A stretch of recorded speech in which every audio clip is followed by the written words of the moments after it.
Au-delà des blessures physiques, pour vous, la pire blessure, c'est l'abandon, la trahison, le rejet, l'humiliation ou l'injustice? Aujourd'hui, on va parler des 5 blessures fondamentales.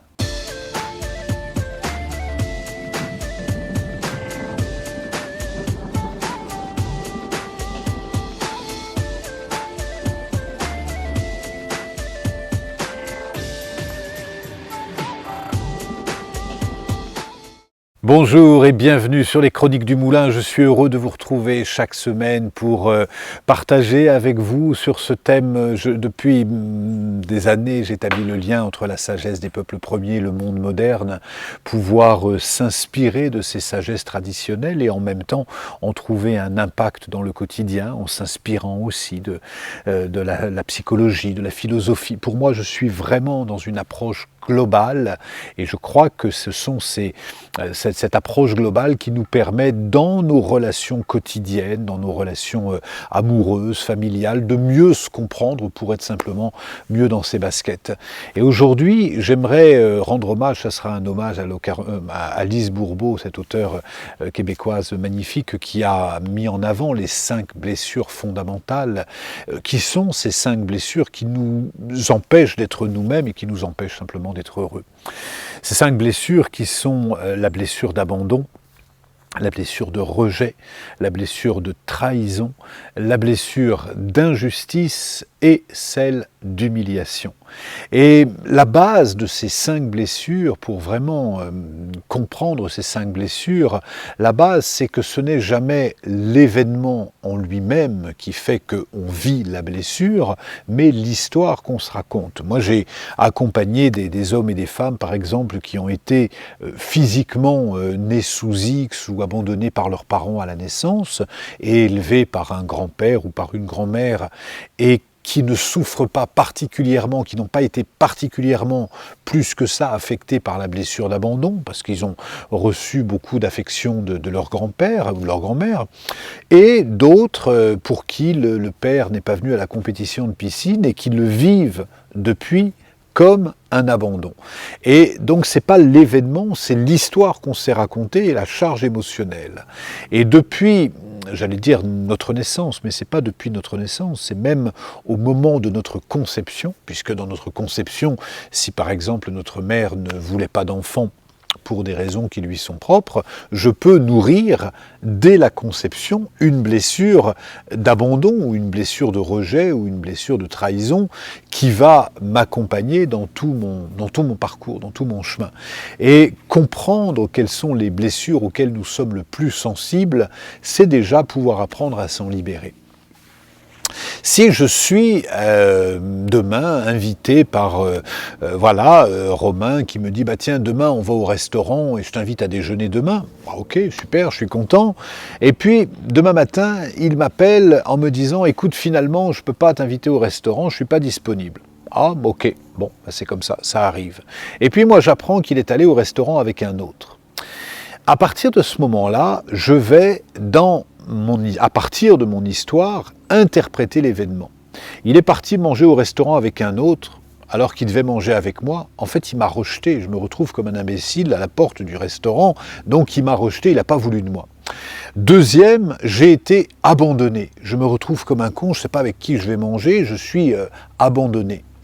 Troisième blessure, la blessure de trahison. Pourtant, il m'avait donné sa parole. Il m'avait dit hier, on va déjeuner ensemble. Il m'a envoyé un message encore ce matin. Et là, maintenant, il m'a trahi. Et là encore, j'insiste, ce n'est jamais le fait qu'il aille manger avec quelqu'un, c'est le fait que moi, je décide de me sentir trahi à ce moment-là. Donc là, c'est la blessure de trahison. Ou alors, la blessure d'injustice. Mais c'est pas juste. Il va manger avec lui. Et pourtant, moi, il me connaît mieux, lui, il le connaît à peine. C'est pas juste. Hein. Et lui, il le prévient 1 heure avant, il dit oui, moi je le préviens 2 jours avant, il me dit non. C'est pas juste. Cette notion d'injustice, ce n'est jamais l'événement lui-même, mais quelle histoire, une histoire germe. Peut-être que quand j'étais enfant et que mon père, je sais pas, coupait la tarte en 6, eh ben, il donnait une plus grande part à mon frère. Et quand je disais mais pourquoi ? Ah ben parce que Je ne sais pas, parce que c'est comme ça. Et moi, dans mon cœur, à ce moment-là, je vais me dire, c'est pas juste, hein, c'est pas juste, le monde n'est pas juste. Et comme j'ai cette blessure qui me rappelle, le monde n'est pas juste, dès qu'une situation va provoquer l'opportunité de me rappeler cet événement, pour me dire que le monde n'est pas juste, je vais la saisir. Et donc, il ne déjeune pas au restaurant avec moi, c'est pas juste. Ou au contraire, l'humiliation, je vais me sentir humilié de voir que j'avais tout préparé pour aller au restaurant, je m'étais mis tout beau, j'étais content, et d'un seul coup il me dit ça en plus devant plein de gens, en me disant non, je ne peux pas déjeuner avec toi, je me sens humilié. C'est pas il m'a humilié, c'est je me sens humilié. Et ces 5 phrases, ces 5 blessures, si vous voulez sentir, si vous êtes... Alors on a une blessure fondamentale à laquelle nous sommes plus sujets, mais des fois on peut sentir beaucoup d'abandon, un peu de rejet, un peu d'injustice, et c'est vraiment important d'identifier quelle est la blessure. Et pour ça, il y a des indicateurs très simples, c'est de prendre des phrases que vous entendez dire. J'entendais une femme l'autre jour dire « Ah, mon mari m'a largué ». Si elle m'a largué, ça veut dire que j'ai été rejeté. Mais comment on peut... moi, c'est des mots qui me choquent beaucoup. Comment on peut dire « il m'a largué » Non, lui, il peut décider de vivre sa vie ailleurs. Mais on ne me largue pas. On s'est séparés. Parce que si je nourris ce vocabulaire-là, il m'a trompé. Moi, on ne peut pas me tromper. Ma compagne ne pourrait pas me tromper. Elle peut se tromper elle-même. Mais moi, par rapport à mon engagement, si je suis clair avec mon engagement, je ne peux pas être trompé. Il ne m'a pas respecté. Il ne m'a pas respecté à l'endroit où moi je ne me suis pas respecté moi-même. Si je me respecte moi-même, personne ne peut ne pas me respecter. Comprenez ? Donc c'est vraiment, ça demande nous-mêmes, dans les fois où on se dit « il m'a abandonné »,« il m'a rejeté »,« il m'a trahi »,« il m'a humilié », ou alors ce qu'il a fait n'était pas juste. C'est les oies qui sont toujours présentes. Je vous rappelle que nous sommes au Moulin de Beaupré et qu'il est naturel ici d'entendre les oies ou les canards. Elles nous signalent que c'est l'heure d'aller manger. Mais en tout cas, si vous vous dites vous-même, quand les oies c'est comme ça, on les intègre. Donc, qu'est-ce qu'on intègre des oies ? Les oies, est-ce qu'elles se racontent des histoires ? Moi, je les observe beaucoup, les oies et les canards. Elles ont de la colère, elles ont de la peine, elles vont se chifouiller, mais elles ne se racontent pas d'histoire.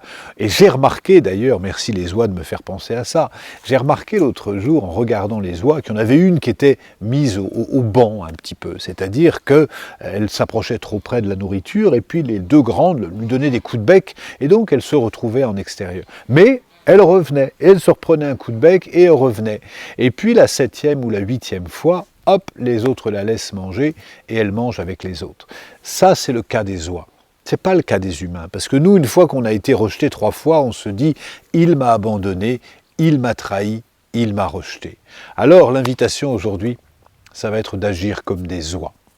Et au moment où vous vous racontez cette histoire, de vous rendre compte que vous avez la possibilité de transformer cette histoire en réalisant que personne ne peut vous rejeter, vous abandonner, si vous-même, vous ne vous abandonnez pas et vous ne vous rejetez pas.